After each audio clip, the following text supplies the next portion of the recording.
విద్యాశాఖ మంత్రిని చేనేత కార్మికులు చేనేత కళాకారులకు పోల్చుంటే అల్లాట పీసు కదా. వాస్తవంగా చేనేత వృత్తి అంటే కళతో నిపుణమైన వృత్తి.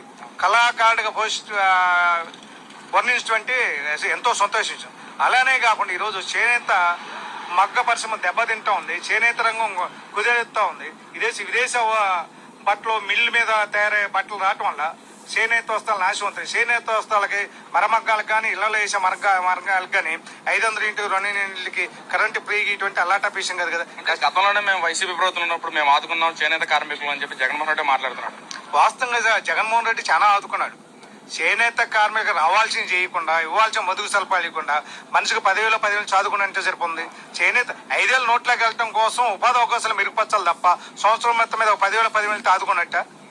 ఈరోజు అనేక చేతు వృత్తులు అనేక రకాలుగా ఇబ్బంది పడుతున్నారు. చేతు వృత్తులకు ఏం చెప్పాడు, మీరు పెట్టుకోండి, మీకు టైలర్కి 10,000 ఇస్తాం, మరమగ్గానికి 10,000 ఇస్తాం, బార్బర్ షాప్కి 10,000 ఇస్తాం. మాకు కావాల్సిందే కదా కార్మికులు. డబ్బులు ఇస్తే సరిపోతుందని చెప్పి జగన్మోహన్ రెడ్డి అనుకున్నాడు కదా. నిజంగా అసలు కరెక్ట్ అంటారు అది? ఈరోజు చిన్న ఉదాహరణ చూస్తున్నాం. జగన్మోహన్ రెడ్డి 5 సంవత్సరాల పాలనలో సేవా వృత్తిలో న్యాయ బ్రాహ్మణుతో ఒకటి.